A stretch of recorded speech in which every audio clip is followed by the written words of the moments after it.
Welcome to the AFC West Roundtable, a weekly live show featuring top-tier insight and analysis on all things AFC West. From the best creators in the division, including Denver Broncos creator Ryan, Kansas City Chiefs creator Marcus, Las Vegas Raiders creator Samoan, and Los Angeles Chargers creators Bolt Bros. Catch the AFC West Roundtable every Tuesday at 6:30 p.m. Eastern on the AFC West Roundtable YouTube channel.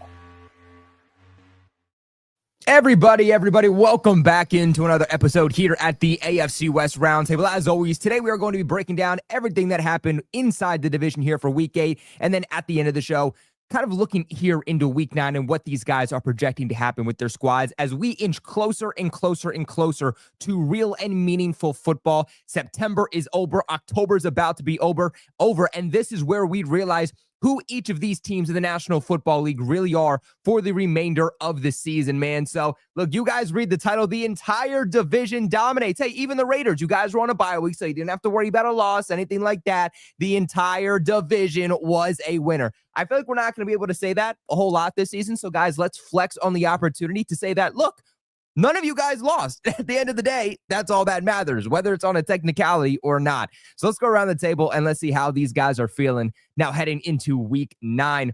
Ryan, let's go on over to you, man. Still top of the division. How you feeling? Yeah, we're at the top, and that's all I feel good about because Pat Surtain just got injured. So now the next couple of weeks kind of look like shit. Having to play the Chiefs in a few weeks. The Raiders game, that's whatever. But then we have a big matchup against the Texans this week, which seemed like it was going to be a good test. And now with Pat out, I don't know what's going to happen. I think we can squeak out a win against the Texans. The Chiefs, I don't think it's going to happen. But besides that, I mean, the game against the Cowboys went very well. They did what I hoped that they would do in terms of dominating the worst defense in the NFL. Because if they didn't do that, then I was really going to be concerned about our offense because that means we're really going nowhere. But, hey, at least they got some things going against them. They had a good day. Defense was pretty good for going up against the number one offense in the league. But overall, I mean, I'm feeling good in terms of being up at the top, getting those wins. And I told you guys about Sean Tober. He was 4-0. I told you guys about Sean Tober, man. You did. He owns the month. On Toberfest, man. So real quick, Ryan, can you just break down for everybody what ultimately happened with Patrick Surtain? What is going on with that injury, and how long is he expected to be out? Yeah, so he had a pec strain, which I noticed like immediately when it was on. I think one of the plays going into the second half, end of the first half. He suffered a shoulder injury. He already had like a lower shin injury, but then he came back and then he suffered that. They said it was a shoulder injury at the time, and I could see he was like grabbing right here. I was like, shoot, dude just tore his pec, like the way he was trying to move it. But they said it was a strain, so he'll be out. They said from like 3 to 4 weeks. They haven't put him on short-term IR because we do have a bye week after somewhere in between the next few weeks. There's a bye week. So, but short-term IR means 4 games, not 4 weeks. So I think hopefully they're thinking that he'll be out only for 4 weeks, but not 4 games. So he would miss the Chiefs game, and then he'd be back after that. I forgot which game it is after that. But yeah, so he's going to be out for a couple of weeks, some important games. So most likely Broncos go 1-2, maybe 2-1 is the best case scenario. And hopefully we could still stay at the top right now, but the Chiefs are coming. The Chiefs are absolutely coming, as I see that little smirk there on Marcus's face. Like, yeah, the Chiefs are coming. The Chiefs do this every single year. What do you mean the Chiefs are coming? The Chiefs are here. The Chiefs are always here. Point blank, period. So, man, Marcus, we'll get down to you here in a very quick second. But Patrick Surtain injured, man, definitely a big blow to that Denver Broncos elite defense. But let's go on over to you, James. How you feeling, man? Seems like it's been such a long time since I've watched Chargers football. I hate these Thursday night football games. It feels like this long break till you see your team. But I will say a lot of great things came from that game. I mean, what a flip of what this team was versus the Colts and how they looked against the Vikings. Mind you, Vikings and Colts, completely different stratospheres of who they are and as teams, the direction of their team and everything too. But hey, man, it's great to basically see this team look complete for once and have that really true get right type game. So I was excited to see that game and can't wait for the game this weekend, man. Absolutely. Maybe the Chargers getting back on track there a little bit from what it looks like. You guys are still in the postseason. I know you guys have had some struggles there, but you guys are still in it. Looks like you would be taking on the New England Patriots currently, and so that would certainly be an interesting matchup. Let's go. Me and you, James, ride or die, baby. I'm ready. Me and Let's you. go. Let's go, baby. I think that game would be in LA too, so a little bit of an advantage there for you guys. But we'll see how this playoff picture continues to shape up as the season, of course, goes along. Marcus, let's go down to you, man. That offense is offensing, baby. I mean, man, you said it a while ago, and everybody was like, what's this guy talking about? No. The Chiefs are done. This is not the same old Chiefs. What happens? You get your offensive pieces back. You guys are easily putting up like 30 points in games again. Travis Kelce's out here putting up like 100 yards in a game roughly. So feels like you guys are certainly back on track. We're back, man. I said a few weeks ago. I mean, as we slowly got our guys back, Worthy getting hurt in the third play of the season was just awful luck. And then Rice coming back from suspension. And you slowly started to see everything kind of come together when Worthy came back from the injury. And then Rice comes back last week, and then 2 weeks in a row, just looking phenomenal. And then the dude we did yesterday, too, without our starting left tackle and without our starting right guard as well. It wasn't one of those things where at first I was like, oh man, I gotta rationalize this on the show tomorrow. It's like, oh well, we didn't have our starting left tackle, we didn't have our starting right guard. Well, it didn't matter because Pat did what he does, and dominated 3 straight weeks. So this interesting one, it's a nugget here. I know I'll throw my stat nuggets, but for first time, it's the first time Mahomes has gone 3 consecutive weeks with 3+ passing touchdowns since 2021. So 4 years ago. It's been a while since he's gone 3 consecutive weeks doing that. So it's nice to see. It certainly has. And now, Marcus, I do want to ask you, where do you think heading into now week 9, Patrick Mahomes does lay in that MVP conversation? Oh, I still think he's the front runner. I know last week we talked about it, and yep. I will say, the Colts. I know Ryan said Indiana Jones was the front runner, which I think he should be comeback player of the year, not the MVP. But when you're playing the Tennessee Titans 2 times, a trash team, you actually have a run game, you have a balance attack. We don't have that. We have Pacheco and Kareem Hunt averaging 3 yards a carry here. So it's like it's a big difference as far as how the team operates. But if you're gonna take out Daniel Jones from the MVP race, you got to take out Drake May as well. Then. I'm sorry, Goldie. Ryan. Hey, go look at their opponents. Go look at their opponents that they've played. That's fine with me. Is the MVP award only for quarterbacks? Because you guys are just skipping over.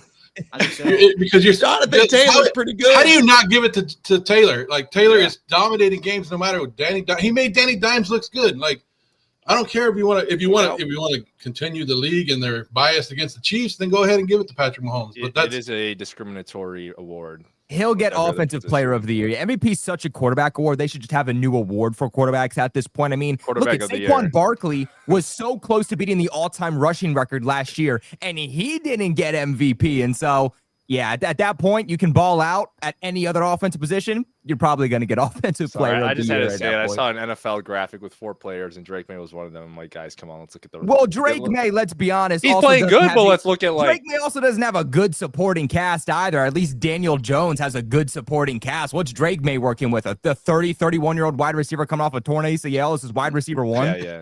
It's true. Yeah, still leads the NFL in like every statistical category, top 3, top 5. But that's a discussion for another time. Marcus, this is going to be a weekly discussion, man. We are going to be talking about Patrick Mahomes. Where is he in the MVP race every single week as this thing gets hotter and hotter? But let's go on to our boy, the Joe Morley, man, filling in for our boy Samoan. You guys are on a bye week. Things have obviously been very, very difficult for you guys thus far this season. Where is your mindset at? We're hearing that apparently Jacoby Myers very well could be traded. Reports coming out this week that you guys are looking for about a day 2 pick, so a 2nd or a 3rd rounder. You think he ultimately ends up getting traded?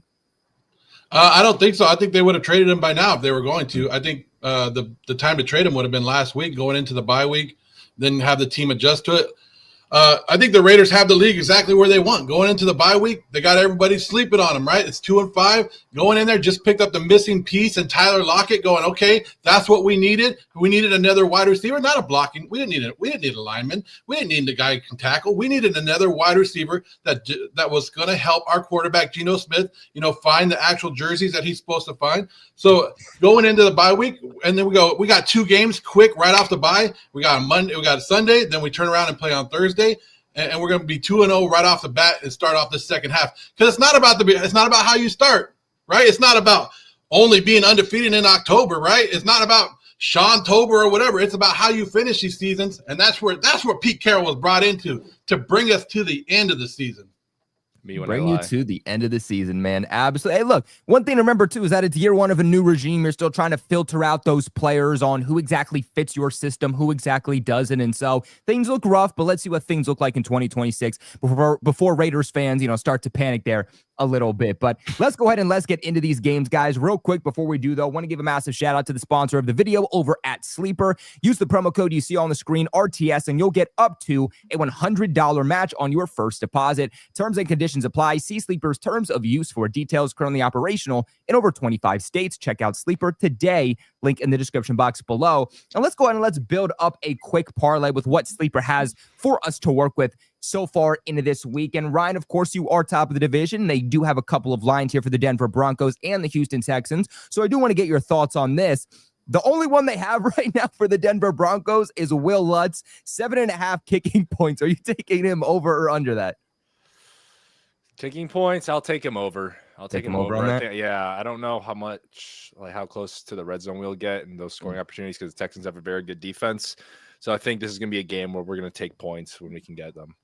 Yeah, I certainly agree with that. I love that. Now, looking at this Denver Broncos defense, they got C.J. Stroud for 17.5 rushing yards. Do you trust your defense to keep him under, or do you think he'll go over that?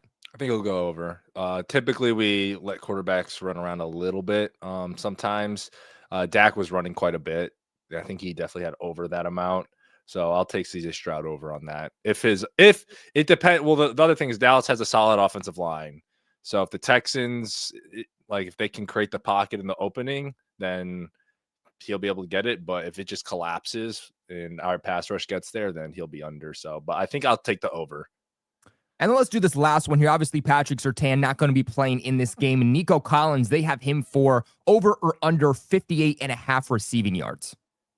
Over. I mean, yeah, especially if Riley Moss is covering him, barbecue chicken all day. Yeah. Screw that you guy. Hate Riley Moss, with a burning passion of 1,000 suns. I saw a stat the other day. He was like, he's like one of the best cornerbacks, like a statistical category. And I was like, man, not if you ask Ryan. Some people notice it. Other people, they just have an emotional attachment to him just because he's a white corner. So they refuse to just see. Don't get me wrong, he makes some good plays, but then he gets some pass interferences, and then he's boom or bust. Boom or bust. I want consistency. Pat isn't boom or bust. He's consistent. Riley Moss, boom or bust. He'll either get a great knocked pass block, or he'll just get torched, and then just give a big play. My boy Imperil, shout out Imperil. He knows ball. He's Moss always in my chat. Moss he knows ball. How about that? Let's go ahead, guys. Let's go ahead and get into these games here. Not previewing, but rather recapping everything that happened here in week 8. Got to kick it back to our guy, Ryan. What a dominant win. Now, of course, like you said, ultimately Dallas doesn't have a very good defense, but I believe that's not a hit to the Denver Broncos, right? You can only play the teams that are ultimately on your schedule, and you guys absolutely put BTA on that team, 44-24. Ryan, how are you able to get a dominant win against at least an offense for the Dallas Cowboys that is playing at a high level? Yeah, like Sean said, what he took away from this game was really the matchup of our elite defense going up against the number one offense, and then the other way around, it wasn't really that much of a factor as much. But it was just overall, I think the defense performed well. Don't get me wrong; they could have performed better. Pat was out for I think almost the entire second half. But this game was the offense taking advantage of that defense, because the Cowboys, they did good things. Dak Prescott played well. There really wasn't any issue with him. I mean, he had 2 picks. So that you can blame that on him. They weren't good throws by any means. He was forcing it in there. Well, actually, one of the picks was just great defense. Vance Joseph just had great coverage. He was dropping DeAndre Tillman, one of the defensive linemen, back into coverage, and he dropped him back into coverage earlier in the game. I was like, what the hell is he doing? And then he got a pick off of it. I'm like, okay, that's what he was doing. He had a look that he liked. But ultimately, this offense showing up and just consistently going down the field and scoring. We already had 27 points by the end of the first half. Went down there on a 2-minute drill and scored from a nice throw from Bo all the way to Pat Bryant in the end zone. The rookies had a great day. RJ Harvey had 3 touchdowns. Pat Bryant had a touchdown. So everyone was showing up. Everyone was executing. I think that's the reason why we won by so much is the offense and everyone was executing. And I am going to knock them a little bit that it was the Cowboys defense of a good day. So I'm glad that they performed because now I at least know, okay, like you guys aren't great, but you're not that bad, like comparable to other teams that aren't that great. So hopefully though, that this game and how they performed gives them the confidence that they know how to execute when it comes to going up against more elite defenses like the Texans, that they just have a little bit more of that confidence, a better understanding of the plays. But yeah, Bo had a solid game as well.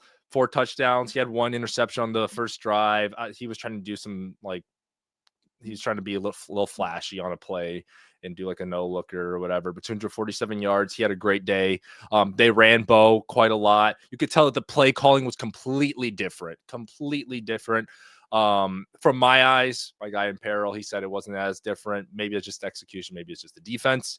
But I thought it was very different in terms of Sean just didn't throw it on the first 3 plays. We actually ran the ball, committed to the run, and used the run to build up the pass. Special teams had a great day as well. And overall, just everyone executed. But there were some penalties in that, like some recurring penalties that have happened previously, which is where I'm still kind of like, yeah, this offense has still quite a bit to clean up against good defenses. Absolutely. Damn it. It does this every single week, guys. It wouldn't be an AFC West roundtable show if we didn't do this, but let's go ahead and let's get into you, James. What are your thoughts on just a dominant, almost a 50 burger here from the Denver Broncos? I'm going to come from the angle of talking about the Dallas defense and how putrid that defense is. Oh my gosh. I mean, look at it. Let's look at the stats right now. Before the game, the Cowboys are ranked dead out last in total yards allowed, well over 400 yards basically on average. Last in pass yards allowed, 29th in the league in rushing, 30th in the league for points allowed. I mean, that is the back end of the defense. I mean, any offense out there could do a good job against them. Now, I'll say this, maybe the Broncos got right because last week, what did they do to the Giants in the fourth quarter, which was incredible to see, 33 points in the fourth quarter. Maybe they're getting right at the right time, but I will say you probably did take advantage of a terrible, terrible defense. I agree. So bottom line, I think it's a good matchup to get your offense right. I don't know why Matt Eberflus is still the defensive coordinator over there with the Cowboys. That dude should have been gone. Maybe he's also got the short end of the stick of not having Micah Parsons too. That's the other side of it too. Maybe he just doesn't have enough weapons. So I did want to point out just the offense for the Broncos. Longest drive for the Broncos time-wise was 5 minutes and 30 seconds. You guys had 7 total scoring drives. 6 of those drives were touchdowns. Basically, you scored on time of possession of 2 minutes and 21 seconds, 2 minutes and 39 seconds, 3 minutes and 42 seconds, a minute 35, and 3 minutes and 1 second, plus that 5 minute and 30 second drive. So basically, that defense couldn't stop anything at all. And it just allowed you to have these very short drives, scoring touchdowns, easy money for you guys too. So bottom line, took advantage of a good defense, took advantage of a bad defense and made your offense look extremely good. So to me, it's about the matchups up ahead for you guys. Like, can that offense go against some of these better defenses? Will you kind of go back to that kind of slow moving offense that you really can't go out there and score a whole heck of a lot of points? So we'll see what happens coming up next week. I mean, this is going to be a big matchup for you to see if this offense really has turned a corner or not. Absolutely. And like I said, like literally 5 minutes ago, Ryan, I want you to remember that you can only play the teams that are on your schedule. I think a lot of times people will say, oh, you have an easy opponent. Oh, you blew out an easy opponent. Mm-hmm. Well, it's not your fault who you ultimately play. And step one of being a good team is by not just beating the bad teams, but by confidently beating them. You're blowing them out if you, put it out 44 points. That is a dominant win by you guys, okay? Huge, So absolutely do not just walk over what you guys were doing this week. We've been doing this with Sean, though. That is the thing. Like last year, we took that step. So it's like, well, now we need to take that step of beating like the Colts early in the year in those teams, beating the Chargers, closing it out against good teams. That's why I'm like, all right, I know you guys can do this. Like, now show me something. Show me you can do it against a good team, which is what this test is for this week. Agreed. Yeah. I mean, if you can't beat the good teams, but you beat the bad teams, then We're you're just injured the with some Miami important Dolphins. players. So Oof. Right? You Miami win enough games to get to the playoffs potentially, but then you get smacked in the playoffs every single Or year, the and it doesn't matter Vikings. anyway. So, but Marcus, let's go down to you. What were your thoughts on the game? Yeah, I thought it was a great game. I said last week. I think I picked Dallas to win that game, but hey, Denver came out and they showed like against a bad defense they can score points, and this is a big test for them, right? Kind of like a get right game against a bad defense to see what your offense can do, and like from the get go. Well, not from the get go because Bo Nix threw a pick on his first drive, but after that he looked pretty solid throughout the game. RJ Harvey, a big breakout game for him. He looked phenomenal in this one. Yeah, and I got to say, I know Dak, you said Dak didn't have a bad game. Dak didn't, but man, that offensive line or your defensive line just wreaked havoc on them. I know they only had 2 sacks in the game, but pressures-wise, you guys are back there every time. I mean, he had no time to throw the ball at all. I mean, I don't think Benito had a sack on Sunday, but no, I mean, he did, but no. Yeah, he was able. I mean, the reason why Franklin Myers had a sack was because Bonito single-handedly just came back there. That one play. Yep. Just unreal showing by your defensive line. And I will say, like, while we can dog the Dallas defense, and I can't wait to play them on Thanksgiving this year. It's going to be a great game for the Chiefs. I mean, that's going to be a Mahomes 50 burger in that game. I can't wait for that. But like as much as it was like not a test, but like a get right game for your offense to go against a bad defense and show that you guys can put up points. Even bigger test, I mean, to show your defense, because your defense last week was kind of slacking against the Giants. You guys came out and made mincemeat of the Dallas, high-powered Dallas offense. I mean, they couldn't really do much in that game. I mean, when you're seeing Joe Milton play the entirety of a fourth quarter, that's when you know you did your thing. So, yeah, it was a big win by Denver. Absolutely. And let's go on over to our boy, the Joe Morley. And Joe, what were your thoughts here on how the Denver Broncos performed this week? Because we've never heard your thoughts on how the Denver Broncos are performing so far this season. Well, they needed this game. Basically, they needed this game from Bo Nix, right? They needed Bo Nix to get a little bit of confidence. But this is the Bo Nix that we're used to, the Bo Nix that we've seen for 7 years in college when he was there. You beat up on the bad teams, and when it comes time to win the games that you need to, you struggle. So congratulations on beating the Dallas Cowboys and that crappy defense over there. Like, it was expected. Good for you. You won the game that was on your schedule. The only good thing was they finally got some of the other guys going, like Harvey. But, I mean, he's going to go right back to where he is, right behind Dobbins. So it's going to be right there. But the only good thing I'm taking out of this game is that I had Troy Franklin on my fantasy team, and he finally did something for me. So I'll take that.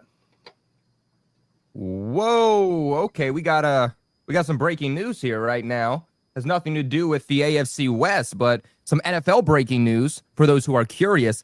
The 49ers are trading for New England Patriots defensive end Keon White. And so if any of you play those teams this season, that could potentially impact your teams as the former second-round pick now heads to San Francisco. So some interesting news there, but let's go ahead and let's transition on into the next game. Of course, let us know your guys' thoughts about this in the comments. I got something to say.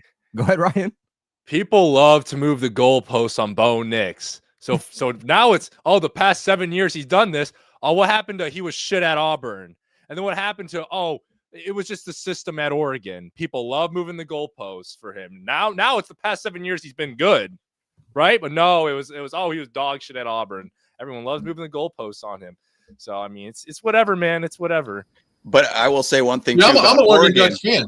So yeah. I watched them every game. I watched them at Oregon. I know what I'm talking about when I talk about Bo Nix. And there's a reason there's a reason he shouldn't have gone first round. And those quarterbacks were overdrafted in that draft. And there's a reason for that. It just happened. And even Sean Payton's press conferences, he knows that there's still a little bit of problems with Bo Nix and getting his confidence up there. And he knows that there's big games that are coming up that he's going to need Bo Nix. He's trying to build him up. Yeah, I mean, it's the second year. Yep.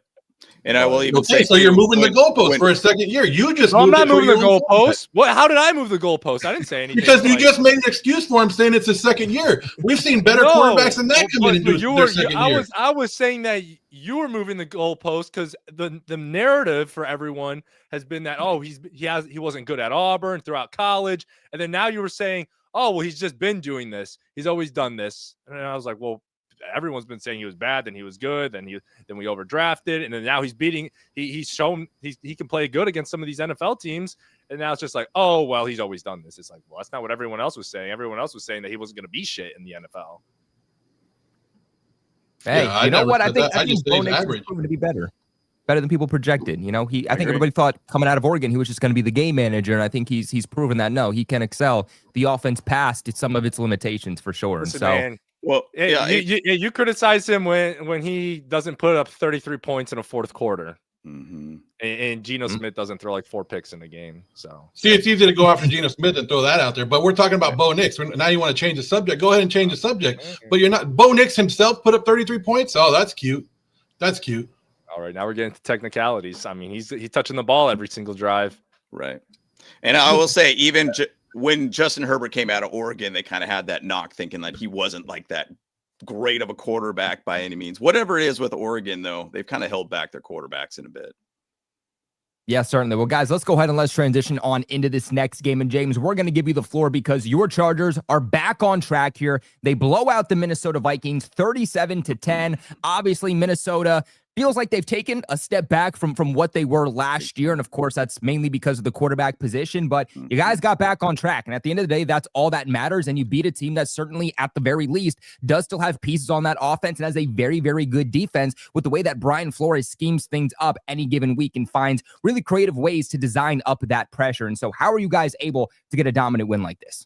You know, going back to what you said earlier too, Colby, you know, handle your business for whatever team's in front of you, you know. Handle it. If it's a bad team, that's the team that's you got to play, and handle your business and don't play to their level. And essentially I felt that's like what the Chargers did. They played their game. They played their bully ball game. And, you know, bottom line, big thing, I'll say, all hail Joe Alt. I mean, having him back made a world of difference for that offensive line. Also, Khalil Mack having a full game and not just playing a limited amount of snaps like he had against the Colts made a huge difference for both ends of this team. Now, we came into this game kind of feeling a little uneasy because we were like, oh my gosh, after that Colts game, we just looked like a mess. Offensively, defensively, special teams, we just looked terrible. How are you going to correct those mistakes after, you know, 4 games after the last game that you went? And it was a complete world of difference. Now, I get it. Carson Wentz had a blown out shoulder. He was out there with some weird rig on his shoulder trying to make that thing work, and he was fighting through it. And now he's a season-ending injury. He's done for that team. Why they let go of Sam Darnold over there is still beyond me. What a terrible decision for that organization. But bottom line, going back to the Chargers, Herbert played well. 18 of 25, 227 yards, 3 touchdowns, 1 pick. Kind of didn't play anything like major 350-yard plus or anything. He just didn't need to do it because it was a very balanced game all around. Kamani Vidal, you know, basically our running back 3 on our team, 23 carries, 117 yards and a TD. Also looked really good in the blocking side of things too, which was great to see. Something that was kind of a knock on him. Go back to the offensive line. One of the things too, Joe Alt just makes a big difference to that team and that offensive line. Obviously your blind side getting covered is major for any quarterback out there, but a guy who could play at a very elite level, all pro level, in my opinion, with Joe Alt. It's funny, even some people even talked about, can you give Joe Alt or a tackle the MVP? Because what he means to this team, Joe Alt is huge for this team. If you want to go far any which way with this season, you need Joe Alt to be out there. I will also give a shout out to our guy, Bobby Hart, right tackle Bobby Hart, who we signed like 2 weeks ago. He wasn't even in the league at all. He was sitting on the couch. He didn't even have a start for 4 years. Basically, it's his second start with the Chargers and actually played extremely well. 0 pressures allowed on 34 pass blocks this game, which was awesome to see for us. Even Jim Harbaugh even kind of talked a little bit about Bobby Hart. And normally it's Trey Pipkins as our tackle there. I got the sense that he's thinking Bobby Hart might be the right tackle and took Trey Pipkins' job at this point. And I'm okay with that because I'm not a big fan of Trey Pipkins at all by any means. So the offensive line looks good. The offense looked great. Also, shout out to Rondé Gadsden II. Man, that guy is killing it for us. Another hit for our GM, Joe Ortiz, in the 5th round. Guys, the first rookie since Mike Ditka in 1961 with 240 recovery yards, 2 touchdowns in a 2-game span. Obviously, you could dig up any stats and try to compare your current guys on your squad, but hey, he's doing great things right now. And he actually is even outpacing Brock Bowers from last year to now. And really, to be honest, Ronda Gadsden's only played in like 4 games this season too, which is great to see. Offensively, scored 7 of 9 scoring drives, 4 TDs, 3 field goals. Could have been 8 of 9. Didn't even punt at all in this one. Just an awesome game for the offense.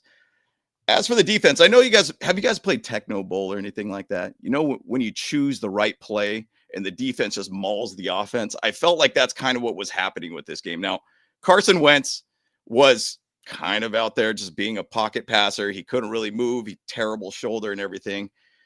The defense just looked great all around with Khalil Mack out there doing his thing. Tuli Tuipulotu, Owe just out there creating a lot of pressure. Also shout out to Justin Boygby, 2 sacks, 2 forced fumbles, 3 quarterback hits. Looked great.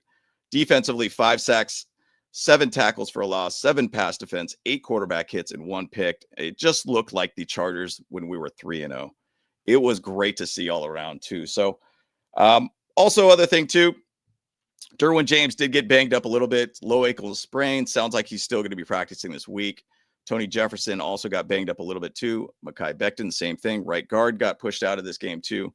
But we'll see kind of where they're at this point for the week and everything too. We did also sign Marcus Williams, which is the safety. Maybe it's got a little bit of an insurance side of things too. Maybe for the Derwin James side of things, maybe they just want a little bit more depth and experience in that side of things.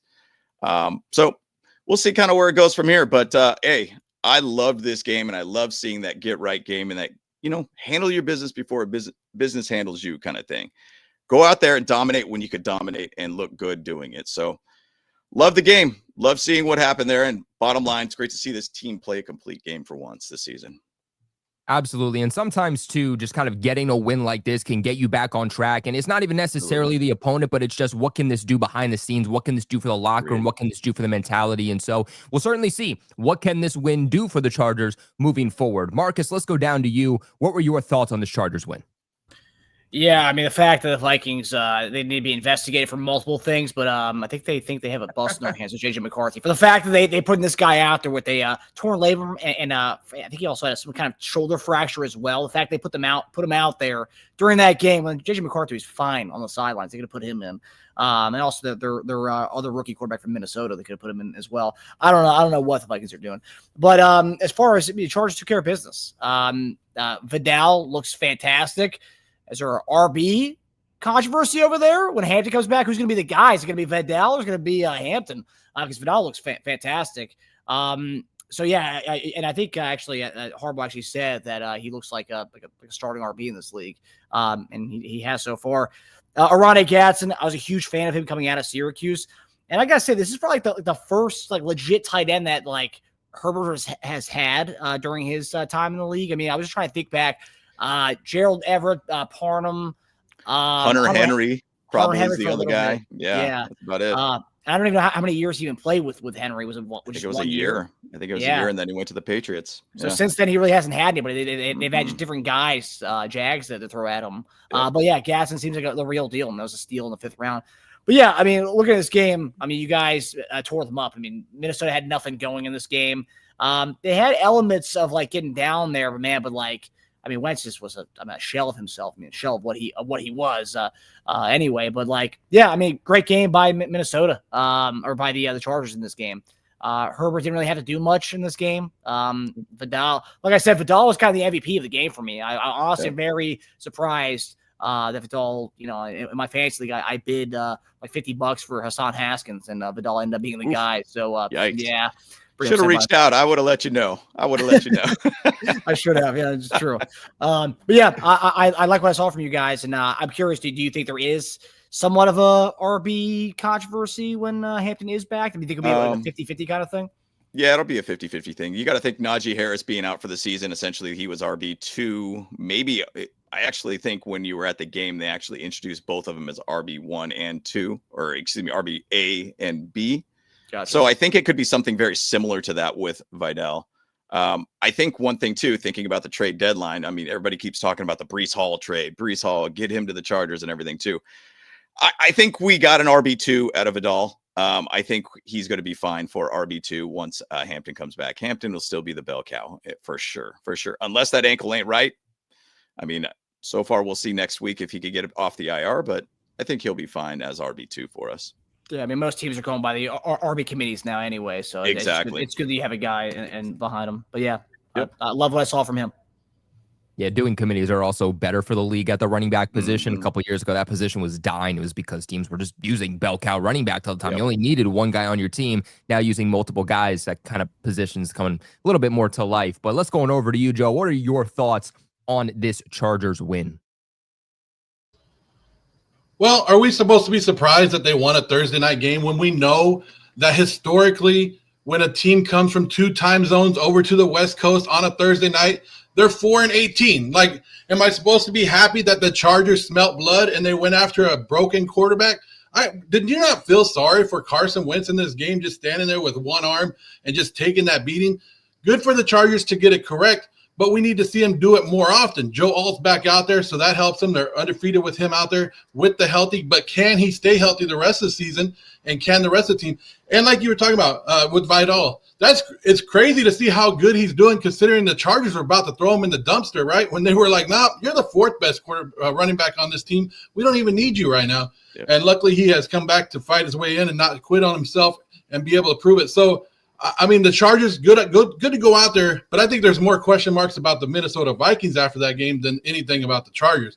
If I had a nickel for every time Charger fans told me that they were back and they were going to win and Jim or Harbaugh was going to take them, I'd have a bag of nickels. And look at this. This guy's got props, man. What's going on here, man? Jeez. Oh, it's great. Joe's ready, man. Hey, look. We're only about a year and a half into the Harbaugh era. I think it's only going to get better from this point on, man. And to be honest, this is one of those games that easily could have been a hiccup game for the Chargers in the past. If we would have looked at the Brandon Staley years, Mike McCoy, who the Chargers are going to be playing this week, who is the head coach now for the Titans, there was a lot of hiccup games all throughout those regimes, even to Anthony Lynn too, man. It was frustrating to watch. So Harbaugh's getting this team right. Anthony Lynn, man. I remember those days. Ryan, let's go on up to you. Wrap us up with this game. What were your thoughts? Yeah, kind of similar thoughts. What I had about the Broncos game. Opponent, you should beat them. Kind of to what Joe said that historically teams on a short week, just going into the other team, the away team, don't have a good record. So I didn't expect much from the Vikings. And then Carson Wentz, I don't know why I had any hope in him to beat the Chargers. I did. And his arm was just falling off his body, getting him killed out there. But yeah, there's a lot of questions about the Vikings, but we're not here to talk about the Vikings. I don't know how you guys just find these guys like Vidal. We struggled to find a running back for years we struggled to just have a running back with Javonte after his knee got shredded. And you guys are just pulling them out of nowhere. Same thing, with Pat or what's his name, Gadsden as well. A lot of Broncos fans were talking about how we should have drafted him. Why did we draft Q Robinson in the 4th? Gadsden was there in the 5th, and now we're looking for tight ends and other skill players right now. So that's great to see. But yeah, this win didn't really move me too much in terms of being intimidated by the Chargers. They're getting their shit together. But maybe I'd have a little bit more confidence right now if Pat wasn't injured and we didn't have other guys injured right now. But I mean, you guys took care of business. Like you said, Chargers didn't charger this game away. And man, do I wish I had Ladd McConkey on my team. I need a Ladd McConkey on my team. I love him, man. I love the way he plays football. I'm so jealous that you guys got him. I wanted him so bad in that draft. He's just I love him. I had him as a first round pick. I don't know how the dude fell to the second round, let alone where he fell in the second round. Some things will never make sense in the draft. That's one of them. And thank you, Patriots, for allowing us to trade up. You know what, James? I knew you were going to go there, okay? Listen, we got Jalen Polk, okay? We traded him, but he was great. Oh, boy. Dude, I want my Wes Welker guy back. I want my Wes Welker. Wow. Yeah, well, me and you too, Ryan. Me and you you had Edelman after that. You guys don't even claim Welker. You know what? But it's been like 2020 since we had Edelman, man. It's been a minute since we had our nice slot white wide receiver here in New England that we're iconic for having, man. So we've been down bad a little. We've been down bad, man. Shout out to Juggernaut, who comes in with $10 donation, says The fact that Patrick Mahomes is widely considered as the frontrunner for MVP is disrespectful to what Jonathan Taylor's doing in Indy. Again, MVP, you can hate on it. It's understandable, but it's just the truth. MVP is a quarterback award at the end of the day. I mean, like I said, Saquon Barkley was how close to the all-time rushing record, and he didn't get it. So if he didn't get it last year, I just don't see Jonathan Taylor getting it this year. He'll get Offensive Player of the Year. One of these quarterbacks is going to get MVP. It's just how it goes every year. Yeah, I mean, that's just commentary across football. Heisman is a quarterback award. MVP is a quarterback award. I mean, that's just how it is. Yeah, exactly. But let's go ahead and let's get into this final game before we get into these guys' Week 9 previews. Of course, this is the game that happened last night. Kansas City Chiefs end up on top 28-7 against the Washington Commanders. The Commanders, who have taken a big step back compared to 2024 in large part because of those injuries. Marcus felt like maybe early on in this game, maybe it could have actually been a game, but as time went on, you guys play dominant football and you're able to kind of essentially blow them out here. How are you guys able to get away with this win? Yeah, so obviously first 2 drives, 2 picks for Pat. One was a back shoulder to Hollywood. Lattimore finally woke up from no one's seen him play and do anything over the last 3 years. I think even Aikman said he really needed that one.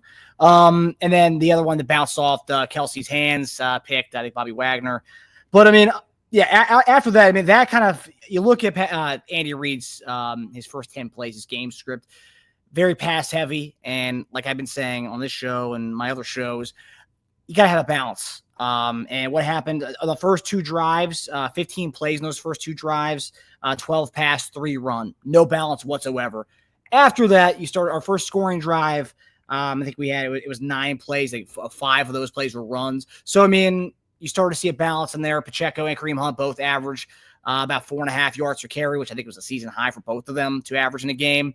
Pacheco ended up getting hurt, MCL sprain week to week. So it looks like it might be a Kareem Hunt, Rashard Smith kind of show. Last year we saw Kareem Hunt when Pacheco was out. He had 4 back-to-back games of 20 carries, so he can still be a bell cow when called upon. It's the first, 4 back-to-back games of 20 plus carries for Kareem Hunt last year. Chiefs hadn't done that since the Larry Johnson days of giving a running back 20 plus carries. Just shows you Andy Reid doesn't like giving anybody 20 plus carries. So yeah, it's probably going to be Kareem Hunt, Rashard Smith show. I know a lot of people think we're going to trade for somebody. I don't think so. We also have Eli Mitchell, who I think will probably get some reps as well, or Clyde Edwards-Helaire will get some reps as well. But I think it's going to be a Kareem Hunt, Rashard Smith show. So that's something to look for all our fantasy people out there. In this game, our left tackle, Josh Timmons, was not there. We had Jalen Moore playing in this game. Josh Timmons is probably closer. I think Josh Timmons will probably be coming back after the bye week. That's what pretty much all indications from Andy Reid and Clark Hunt are pointing to, that he'll be back for after the bye week, so a couple of weeks away. Trey Smith was out last night, our starting right guard, the highest paid right guard in the league, was not playing last night. We put up nearly 300 passing yards and just dominated in the run game as well last night. I think about 160 yards rushing. And I think Trey Smith should be back next week, but we'll see about that.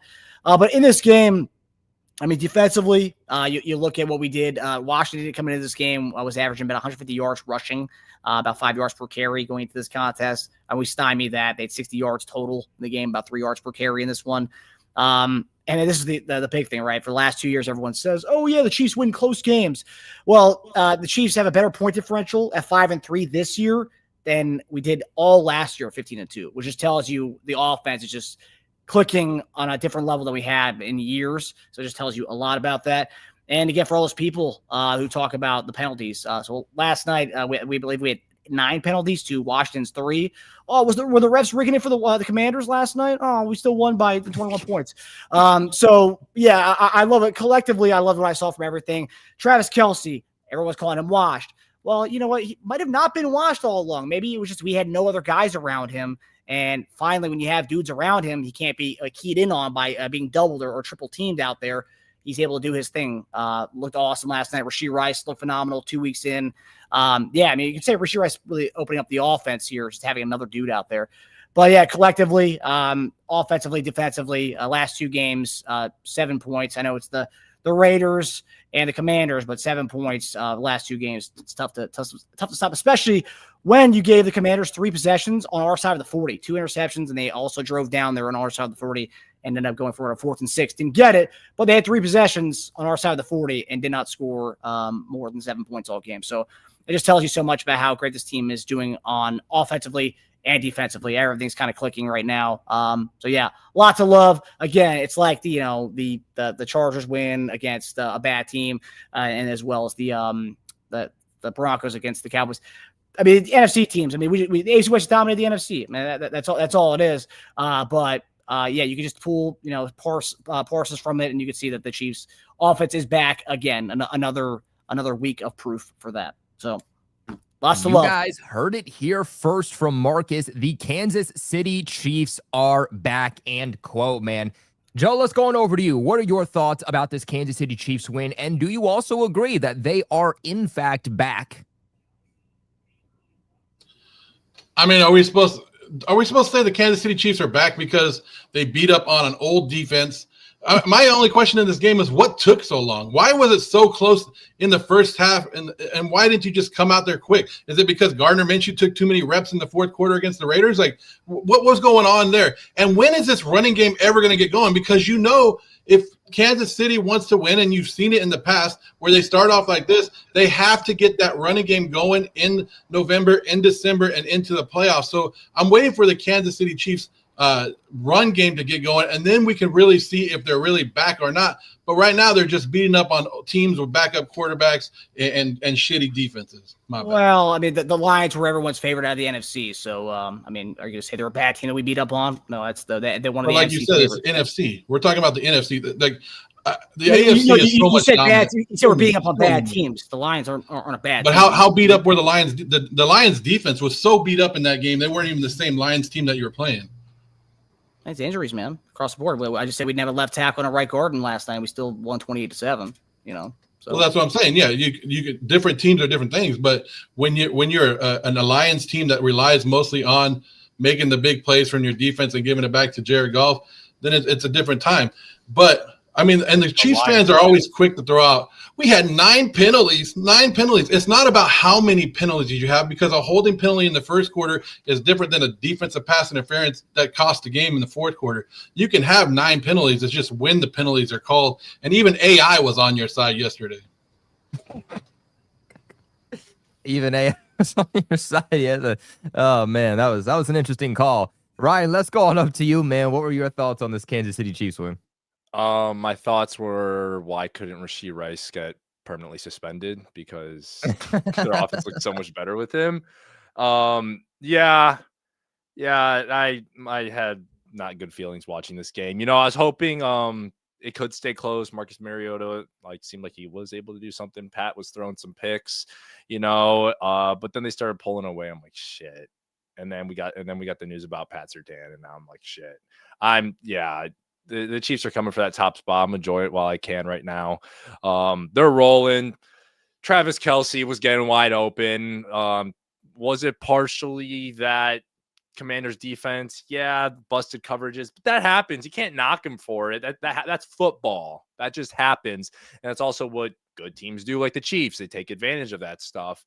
But yeah, Mahomes was slinging it. They're looking very good. And listen, Andy Reid doesn't like to run the ball. I can't blame him for it. He just doesn't like to. So, I mean, Joe, you can't knock him on that. They've won. They've won doing what they're doing. So, you got to try to stop it. And teams can stop it. They prove they can stop it. It's hard, especially with all their weapons back now.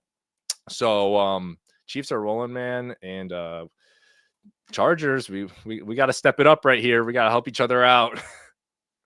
We got to help each other out, man. Keep the Chiefs down in the basement. James, let's go on over to you. Wrap us up with this game. What were your thoughts? I think I've already done a solid for the division. I mean, for the Chargers, that is. We're 3-0, just a reminder, in the division, guys. So that's a big thing for us. But yes, I do want the Broncos to beat the Chiefs at least once. That will help us all out. Sorry, Raiders. It's not going to help you guys out. This is going to be a tough second half for you guys. But what I'm going to say is that this game was basically won after the half. You thought it was 7-7 at halftime. You're like, oh, what is going on with the Chiefs here? Man, what's happening here? Patrick Mahomes said, hey, hold my beer here real quick. Let's go. 10 of 11, 118 yards, 2 touchdowns in the first 2 drives after the half.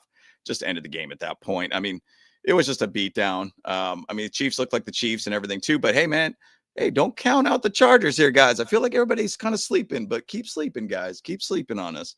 We're 3-0. Remember, in the division, long season ahead, but this is November football now. This is the games that matter. This is the run to the playoffs at this point. And if we're looking at division, hey, we're 3-0 right now, guys. So let's go. I thought we were talking about the Chiefs game. We're talking about the Chargers game again. I mean, come on. Yeah, hey, just division records, baby. That's what matters in the end, right? Let's go. Oh man. Was done talking about that game, James. Like, Yeah, just immediately shifted back to the Chargers. Let's talk about the Chargers, okay? Let's I've seen a about team them, go man. undefeated in the division and still not make the playoffs, so it's all right. Yeah, that's true. Tom Cable, baby. Oof. Yikes. Those are This some years. is true. Well, fellas, let's go ahead because we have about 10 minutes left in today's show, and we still, of course, have to preview these games. So, as always, if you're talking about your team, try to keep it about a minute or two. If you're talking about another team, giving your thoughts and opinions, try to keep it there within a minute. But before we do so, I do want to give a big shout out to the other sponsor of today's video, over at RotoWire. Now, you guys know RotoWire, okay? We talked about them early on in the season, even before the season started, about how you guys can dominate your fantasy teams. But now they're doing something a little bit different because RotoWire has everything to make sure that you dominate when it comes to sports. And when it comes to your player props, when it comes to your parlays, RotoWire has you clutch, making sure that you do not lose any of your money. And really on the opposite side, make sure that you're winning some money this football season. Great part about RotoWire is that with their player props, with their parlays, they'll tell you who they think you should take the over on and the under on. So, for example, this upcoming week, they think that you should be taking the under on Devon Achane for 100.5 receiving and rushing yards. They also believe that you should be taking the under on Derrick Henry rushing yards. As for the over, they think you should be taking the over on Lamar Jackson for 34.5 rushing yards, and Khalil Shakir, who, of course, Marcus, you guys are playing against. They believe you should be taking the over on 48.5 receiving yards, making sure, again, that you guys are just dominating with your parlays and your player picks.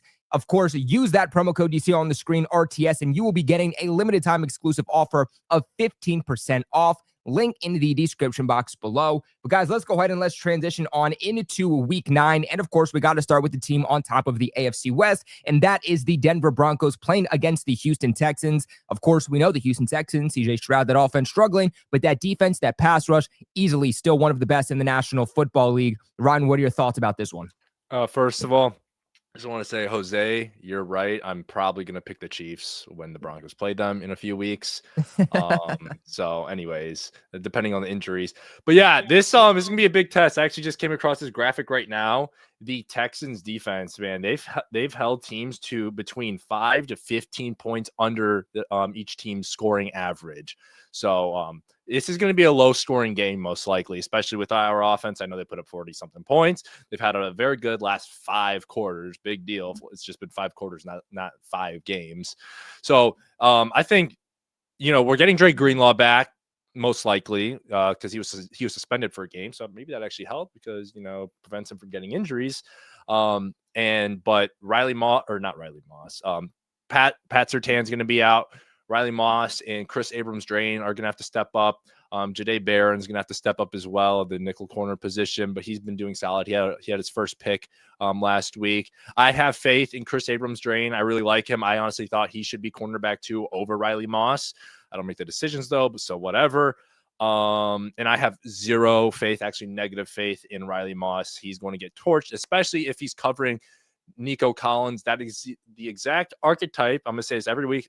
We go up against a receiver like this, exact archetype of a receiver that Riley Moss gets torched against. Tall guys, big bodies. Riley Moss has a smaller stature. He plays very handsy. Maybe he is getting targeted by these officials because he is just very handsy with it. I don't think it's because he's a white corner. I don't think that has anything to do with it. It's because he puts himself in bad positions and always gets PIs because he's too aggressive almost. His technique isn't refined enough. So hopefully he doesn't cost us a ton of DPIs or just getting burned over the top or something like that. This defense is going to have to adjust and learn to playing without Pat like they did last year a few times when he went down in the Chargers game. After the Chargers game, they adjusted. So they're going to have to step up. I'm glad we have Dre Greenlaw back because he's very good in the pass game, in the pass defense. And then this pass rush, they're going to have to get after CJ Stroud a lot quicker to help out the secondary without Pat Surtain there. So I think the defense is going to have to be just solid, hold them, do the best that they can. And then this offense is going to have to step it up even more. They have to show that what they did last week, they benefited from it. The offense is a lot smoother. The run game is a lot smoother. Bo's got to come out there and really put the team on his shoulders and carry them to victory. And everyone's just got to execute ultimately. I don't want to see tons of penalties and all this stuff going on, because this is going to be a tough defense that they got to go up against. It's going to be their biggest test this year. And if they win this game, then, I'll start talking a lot more highly of this Broncos team, because you can't use these moments for excuses of, we lost against the Texans, we didn't have Pat Surtain. No, you got to step up. Injuries happen. This is football. And when your best guy goes down, it's next man up, and you got to show that you have the depth there. So I think I do think the Broncos will squeak this one out. Ultimately, Texans are 3-4. Your record is what you are. And I think they'll be able to squeak this one out. Absolutely. Well, Ryan is going to be taking his Denver Broncos. Let's go on over to James. James, who are you taking to win this matchup? I think we got you muted there, James. There we go. There we go. Let's. Ryan said it perfectly, though. This is going to be a low-scoring game. I mean, Texans are the top defense in the league in points allowed. I mean, that is a huge stat, because you're going up against another defense that's actually really good about not allowing points.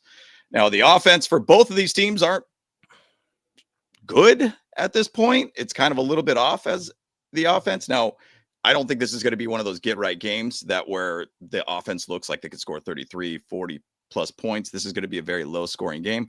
Also, the thing is, though, the Texans are one of the top defenses in takeaways, too, on defense. So that's something to keep an eye on, too. I will just point out a little bit on the Texans, too. They have only beat teams that are bad defenses. And unless if you count last week against the Niners, they did beat the Niners 26-15 last week. So this is going to be a tough game for the Texans. And they did score 26 points last week on the Niners. So I'm going to lean a little bit more on the Texans on this one. Maybe it's a little bit more of like they could get this mojo kind of rolling, and this might have been that turning point of their season. Now, I'm not saying they're going to win the division, because they're in a tough division with the Colts, but I'm going to choose the Texans to win this one. And it's going to be a close one, 17-14 type game. That might even be a higher score than actually what the actual outcome will be, but it's going to be a crazy game. It's going to be a crazy low scoring game, high defense for sure. Oh my gosh, D'Amico Ryan's guys. running up against his own boss or his old boss, so maybe he just really knows that defense and knew what they were doing and how to prep for them. So Could be. I mean, like I said, I saw that with Sean when he went up against the entire NFC South. Like he game planned so well against them. So Nico's a solid wide receiver, man. Yeah. And I saw it firsthand. Unfortunately, I'm not going to talk about that game, but yeah. Hey, well, look, if any of you guys, I don't know the rest of your guys' schedules, but if any of you guys play the Pittsburgh Steelers, they just added another safety. New England Patriots getting busy here. They just traded Kyle Duggar now to the Pittsburgh Steelers. So this team is getting absolutely busy, shipping off some players for a team that's 6-2, by the way. Doesn't sound like a team that's 6-2, trading all their players right now, but a little interesting. Broncos fan for life. Don't remind me about that game. Don't remind me about that. That was probably like. Don't worry, buddy. I'm there with you. I'm right there with you on that one. But Marcus, let's go down to you. What are your thoughts on this one? Tough game. Looking at the spread of this game, the Texans are favored by 1.5, which is interesting. It's at home. 80% of the money is on the Broncos. Big red flag for me. I do like the under in this game. That total points 39.5. I don't know. I feel like Bo Nix going against going from the really shitty defense that Dallas is to going to direct opposite, having to go against a team like Houston. You got pass rushers galore on that side of the ball. I think Houston wins in a really like close game, like 17-16 kind of game. I think it's gonna be really close, but I think Houston wins in a close one. I think it's gonna be a big test for the Broncos to go against a tough defense like this, coming off on the heels of a really shitty defense like they played last week. I think it's a night and day kind of game for them from last week to this week. Well, let's go ahead on over to you, Joe. Wrap us up with this game. Who are you taking? Yeah, I think I think this goes back down to the quarterbacks. Both quarterbacks have to show what they have. They've both been inconsistent throughout the season. And which quarterback is going to make the mistake that's going to cost their team? Because you've seen the inconsistencies, like especially in C.J. Stroud, just the last 2 weeks. So I think if the Broncos can get to C.J. Stroud and get him making those mistakes that he's prone to, and he just likes to throw the ball wherever he can, especially when he's getting flustered, I think the Broncos can be able to pull this game off. And I'll take the Broncos in this matchup. All right, Joe is going to take the Broncos in this one, so we'll kick it off to you guys. Let us know who you are taking in the comment section below. Let's go ahead and let's get on into the next game because, James, your Chargers coming off of a big win are going to be playing the Tennessee Titans with an interim head coach and a backup offensive line coach. Feels like an opportunity for you guys to get 2 back-to-back wins here in the books. What do you think? Yeah, absolutely. I mean, but the big thing of it about traveling West Coast, East Coast teams, early games, I always get nervous about that one way or another. Now, I also get nervous that we kind of had a mini bye too, if you've tracked a little bit about, and I'm sure you guys have not. Justin Herbert kind of being out in town with Madison Beer, going to the World Series, Halloween parties, just kind of relaxing and everything too. I get kind of nervous about teams kind of taking that step back from the game a little bit and then trying to get things going on again with this team. It's kind of a bummer to see, but at the same side, interesting thing in the preseason, a lot of people said the Chargers are going to lose to the Titans. I think that's kind of a weird statement to say something like that right now because Titans are in a disarray as a team right now. I just don't think they have the firepower to basically stand up to the Chargers. So personally, I just think the Chargers are going to win this one for sure. All right, James is going to take his Chargers in this one. Marcus, let's go down to you. You going to take the Chargers also? Probably. I mean, it's a big number, 9.5 points favorite for the Chargers, 9.5 point favorite. 97% of the money is on the Chargers. I think Titans, or I think the Chargers win, but I think it's gonna be a close game, closer than I think they cover the 10 points. That's what I would have to say. Also, too, Mike McCoy's the current interim head coach of the Titans, former Chargers head coach from back in the 20-teens. So there's that level of revenge there in this game, so to speak. Calvin Ridley might be back this week, so it's another guy. But man, Tennessee Titans offensive line's horrible. They can't block a soul. Yeah. So yeah, I do think with all that, I think it's Chargers have just too much. So yeah, I'll take the Chargers to win, but I'll take Tennessee in the spread. Ooh, all right. Marcus is also going to take the Chargers. Joe, are you going to make this 3 out of 3 Chargers? Oh, of course.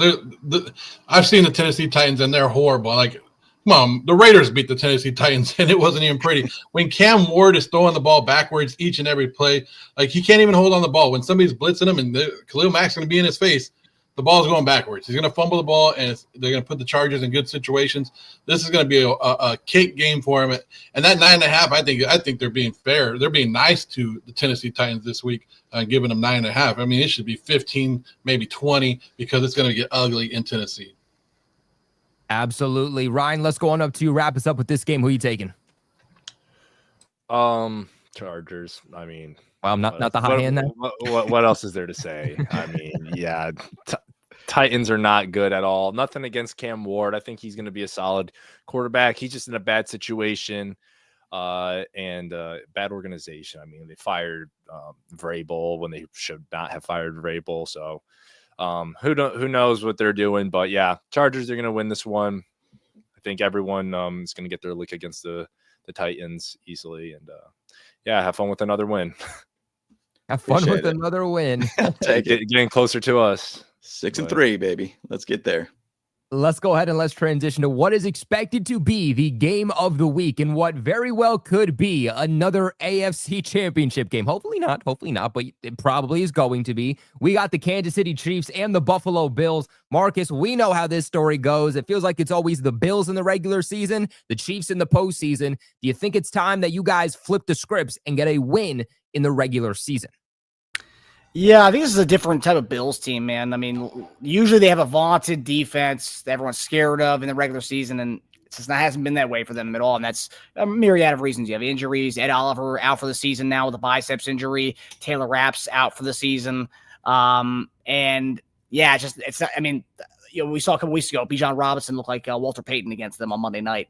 I think they're the second worst run defense in the league. And again, Chiefs don't run the ball a lot, but they will run enough to keep you honest and that'll open up the passing game for us. But yeah, with the injuries that they have over there, I think the Bills ranked like the 20th in yards per play allowed. They're not a good third down defense. And just the way the offense has been clicking for us, I think it's just a lot to love for Kansas City this week. It opened up Chiefs opened up as a 1.5-point favorite at Buffalo. The line has since gone to 2.5 now in some sports books. And from what I've seen, 70% of the money or 65% of the money is on the Bills to take this to win this game. And of course, you're getting 2.5 points at home. So 65% of the money to cover and about 50-50 on the overall money line in this one. But I'm going to go Chiefs in this one. I think us being a favorite at Buffalo. And all the injuries they have going on over there, I think, it's a Mahomes spot, a small favorite on the road. This is where he gets his money. Marcus is going to take his Kansas City Chiefs against Josh Allen and the Buffalo Bills. Joe, what do you think about this one? I mean, I think it should be a close game, but I am worried about the Buffalo defense because it's not, like you said, it's not the same that they've been. But this is a good test for the Kansas City defense, especially going up against a guy who's hot right now in James Cook, and seeing if they can actually hold that running game going. Because in a couple games this year, they've given up a lot of rushing yards, and so if they can get James Cook into check, that would be a great start. But I think the Buffalo defense just isn't there this year, and you could play this offense with the Kansas City Chiefs have been going, especially with Rice back. They could play score to score with the Buffalo Bills and be able to win this game. So I'll take the Chiefs in a close game. All right. Joe is also going to take the Chiefs in this one. Ryan, we know you love to go with the hot hand, but you're going to take the Chiefs in this one? Dude, this guy Jose is on my ass. He knows my patterns. Yeah, I'm going to take the Chiefs. Listen, I put my trust in the Buffalo Bills too many times in the past, and they burned me every single time. So I need the Chiefs to lose right now, just in case, we lose while Pat's injured. But it's not going to happen. Like you guys said, questions with this Bills defense. Bills have dropped some games to like some questionable teams, like the Falcons as well. So they're not. Josh Allen's playing very well, but the overall team is, they're a little wishy-washy, and I have no faith in Sean McDermott either. I think he should have been fired 2 to 3 years ago. But whatever. I'm gonna take the Chiefs. They're rolling right now. I do not like the Chiefs. I just want to make that clear. They're asking me who I should pick, so I'm picking who I think will win, just based off of analysis. But in my heart, every ounce in me would love for the Chiefs to lose. Would just absolutely love it if it did happen. You're being realistic, Ryan. Of course. Yeah. That's what we want at the end of the day, right? Paul, man. Be like, I hate you. Yeah. I hate you. And so I'm not going to pick you. But we want you guys to have your realistic picks so you guys can back up. And that's exactly what Ryan's doing here. James, let's go on over to you. Wrap us up. You're going to make this 4 out of 4 Chiefs? Yep. Definitely going to do that. Bills haven't beat a good team all season. That's, if you really look true. at who, that is a fact. And they lost to the Patriots with a thriller. That was a great game, by the way. So I just don't think that basically they have the ability to beat a good team. Bad defense right now, just kind of losses. Ed Oliver basically going out, starting to have a lot of injury issues and everything too. I think offensively they're good, but I just don't know if they're going to keep pace with the Chiefs on this one. So I'm definitely taking the Chiefs on this one. Yeah, Buffalo with one of the worst run defenses also. So maybe for an opportunity for KC to get the ball rolling there a little bit. Mm-hmm. Yeah, we haven't allowed a 100-yard rusher in like 30+ games, including playoffs. So yeah, if you can stop James Cook, that's exactly how Buffalo wants to win. Make Josh Allen beat you through the air. And when you do that, he's been turning the football over. He did that against the Falcons. He did that against the Patriots. When he doesn't turn the football over and James Cook gets going, that's when the Buffalo Bills start rolling offensively. Make them one-dimensional, and you'll force Josh Allen to throw a couple of turnovers there. Yep. Well, let's go ahead and let's get into the final game of the week. The Raiders, coming off of a bye week, are going to be playing the Jacksonville Jags. Joe, let's just kick this one to you. Do you think there's any way coming out of the bye week you guys are extra prepared and get this win?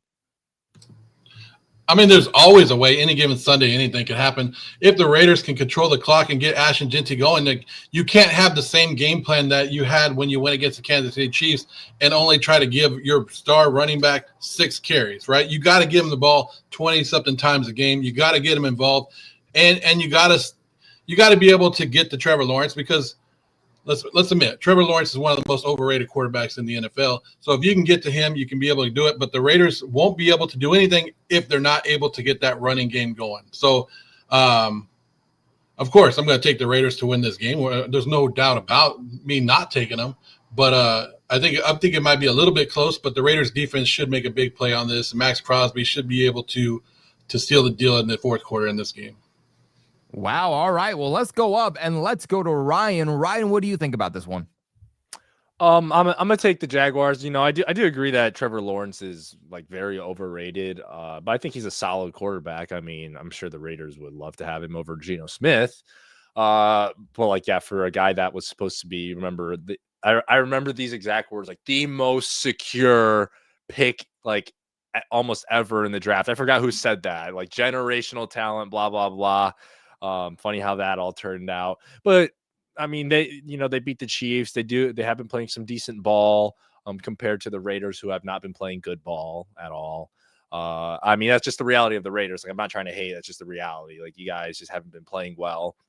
You've had your injuries as well, with like Brock Bowers as well. But I'm gonna pick the Jaguars on this one. I just think that they're slightly the better football team, and they are 4-3. You guys are 2-5. But I would not be surprised if this is one of those games that I mentioned, guys, where the Raiders, squeak out a win against a pretty solid team.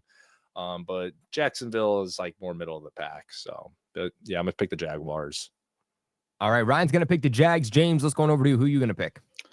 So I always look at the stats and just say, hey, what are their trends this season? Defensively, Raiders and Jags are pretty similar ranked. So they're not much of a difference there. The difference is the offensive scoring. Jags score about 6 points more per game. I just think if the Raiders, to the point that is just made, like Ryan basically hit it on the head, this could be one of those games that you come off a bye, you figure things out, and maybe you could kind of get your right season going on, get the right momentum for this team. But I don't have faith in the Raiders, so I'm choosing the Jags. Simple as that. James is also going to take the Jags. Marcus, are you going to make this 3 out of 4 Jags? No, I'm going to go Raiders here. This is strictly betting line, man.